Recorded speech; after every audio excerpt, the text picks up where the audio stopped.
சைவர்களின் மோட்சஸ்தலம் என்று போற்றப்படும் தலம் திருவாலங்காடு. பஞ்ச சபைகளில் மூத்ததான ரத்தன சபை இங்குதான் உள்ளது.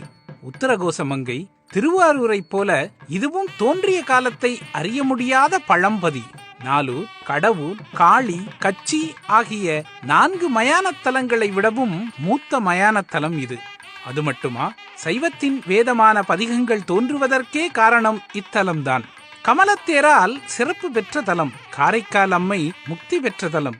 ஆலங்காட்டு காளியை ஈசன் வென்று மாயையை அறுத்த தலம். ஊர்த்துவ தாண்டம் என்னும் அருளல் தத்துவத்தை ஈசன் உலகுக்கு சொல்லும் தலம். இப்படி இவ்வூரின் மகிமைகளை சொல்லிக்கொண்டே போகலாம். சென்னையிலிருந்து திருவள்ளூர் தாண்டி திருவாலங்காட்டை அடைந்தால் அங்கே பழமை மாறாத ஓர் கிராமம் இன்னும் இருக்கிறது.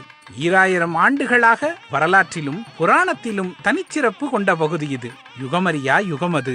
சும்ப நிசும்ப அசுரர்கள்